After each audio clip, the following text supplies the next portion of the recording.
So this is not going to be the headline coming out of either of these shows, but there's few things that just catch me. I need to talk about this next set of commercials leading to this ad integration that we're about to get. We're speaking about this corporate, like... This was gross. We start off with like a pretty big video package featuring all this archived content of ESPN. It in its early days was not expecting to see a young Chris Berman kicking off the WWE era on ESPN.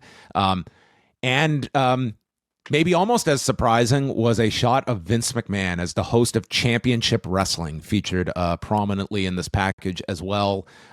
Old footage of King Kong Bundy, The Undertaker, and Paul Bearer doing a spot with Dan Patrick for SportsCenter. And then this theme, and this is all voiced by Paul Levesque, of the athlete crossovers over the years from Lawrence Taylor, Floyd Mayweather, Rodman missing the Bulls practice in '98, Angle winning the gold medal, and then a shot at the end of Canelo Crawford, which I feel that one was a little bit just forced into this video package. Didn't exactly follow the theme, but hey.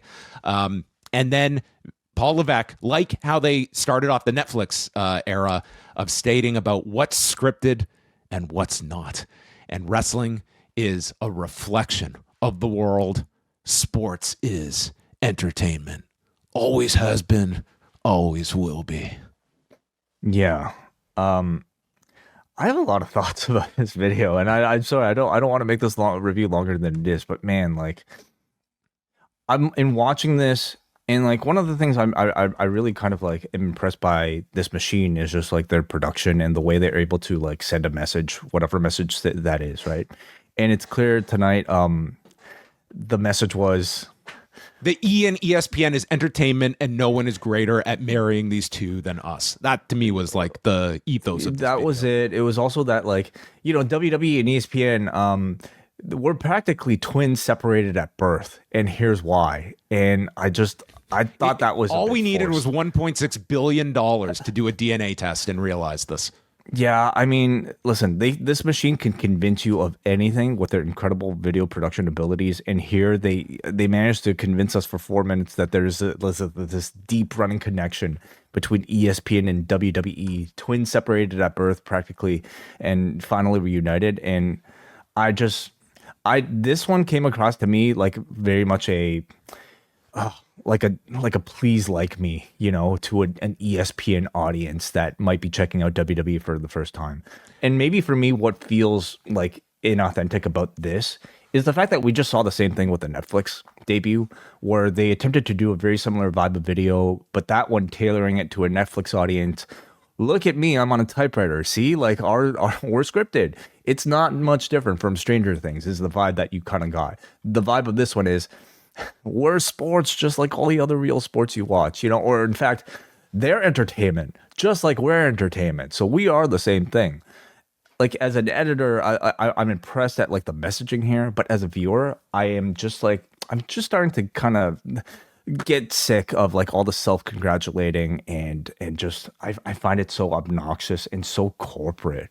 You know, this is the thing about this particular show, much like the Netflix show, that I think is starting to become so much more apparent about the WWE production. It's just so money driven, so corporate driven, so marketing driven that it almost feels soulless, right?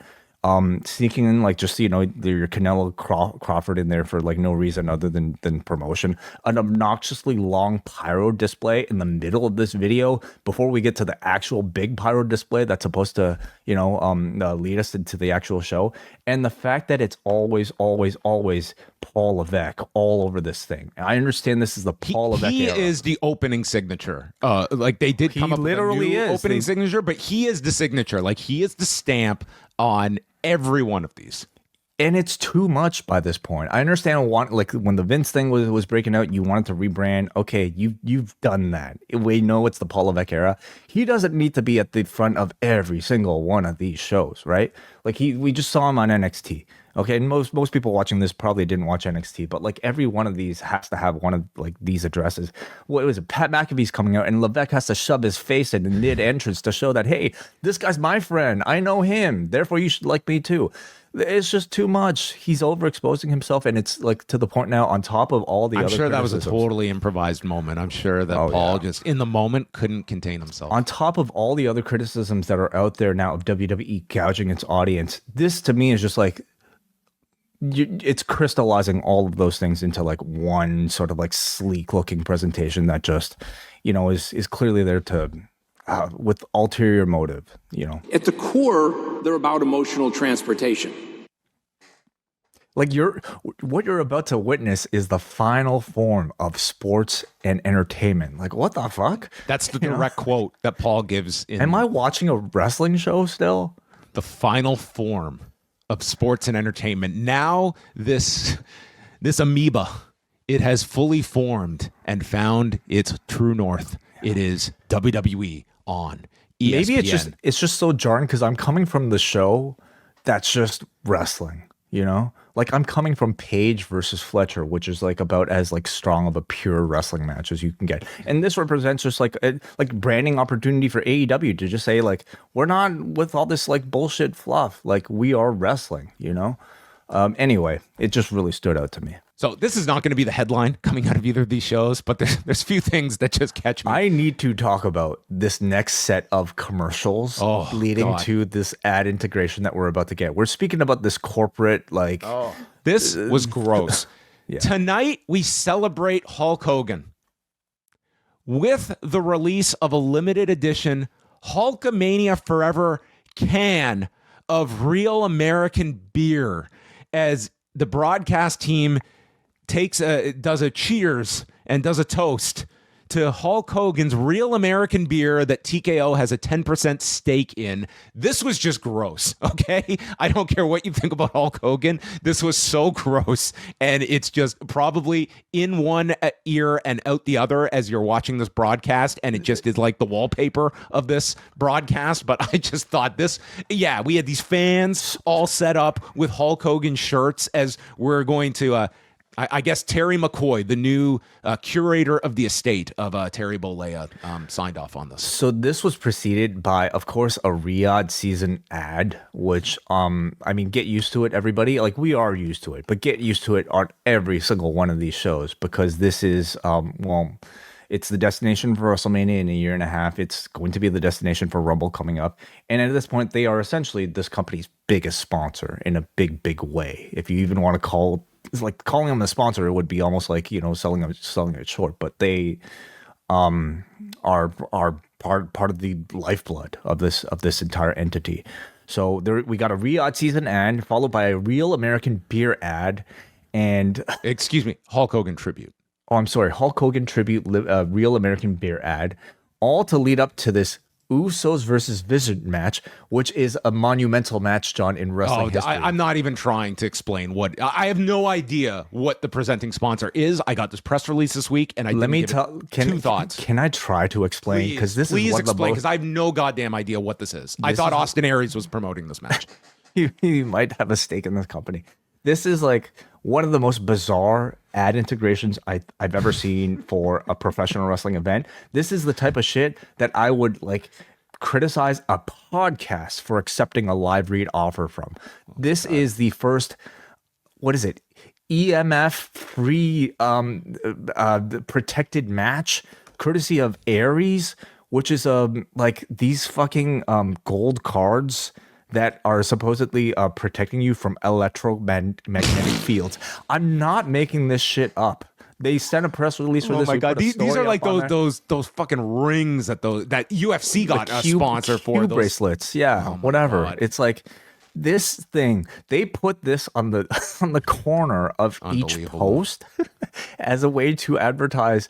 That's what they were. Dude, I'm sorry. It was Netflix, tired. so like we didn't get the VO, but like if you're watching on ESPN, which you saw every corner of the post have one of these fucking gold cards, which is here to protect our athletes from harmful electromagnetic fields. Okay. I like the sound of that. Like, this is for those kooks who are like scared of 5G, you know, and the fact that like, wait, how are we in this universe of reviewing one show I don't to the know. other? These are not even the same like industries at this point. This is It's crazy. crazy, man. And so like, what does it tell you that like, hey, like, So they had these things on the post, to protect the performers from bad mojo, because Jey Uso was not protected by this voodoo. The hocus pocus was not prevented from these ring ropes. maybe he was in the wrong corner. You know, you need to stand in the corner free from electromagnetic rays. Because what does it tell you that like, number one, okay, it took them this long to protect the sanctity of this ring from electromagnetic rays, and the fact that none of the other matches, from what I gathered, had this card. So they clearly don't give a shit about their athletes, or they themselves don't believe in this bullshit, as 99% of the world should not. That 1% I'm really concerned for, but like, this is the type of like ad integration that tells you that they will take money from anybody that is willing to sell it. Okay, so God, this was awful. Dude, these guys have a sponsorship with the Minnesota Timberwolves. It's like, like Canada Basketball, the official EMF protection technology partner. UFC partners with Eras for groundbreaking EMF technology demo. Michael Chandler among star-studded event. I mean, Max Domi, the son of Ty Domi, joins teammate John Tavares in endorsement of Wellness Amulet in newest Instagram video promotion. Okay, well, clearly why Ty Domi was not available for that all-out intro. This was something else, man. And like, we're firmly now, like, WWE, this thing we cover, is firmly in the world of like this sort of bullshit, you know? Thank you, Wei, for giving extra attention to this. All right, let's get to the Usos, Braun Breaker, and Bronson Reed. So seriously, like this triple threat of like a Riyadh season ad plus this Real American Beer ad followed by this like EMF protecting bullshit was, to me, like, it was the Hogan thing that man. jumped out the most to me. Like, it wasn't even like portions of this are going to be done. It was just buy a beer can. We're going to put Hulk Hogan's Real American beer in tribute of the fallen Terry Bollea. This month on the Post Wrestling Cafe, we're going back to November of 1995 as Rewind Away takes a look at the Survivor Series featuring Diesel defending the WWF Championship against Bret Hart. We'll also have weekly editions of Collision Course with the carousel of co-hosts joining Kate from Montreal, reviews of TNA Victory Road, New Japan's Destruction in Kobe, and it is the Ask Away Mailbag Show as John and Wei answer your questions all this month at postwrestlingcafe.com.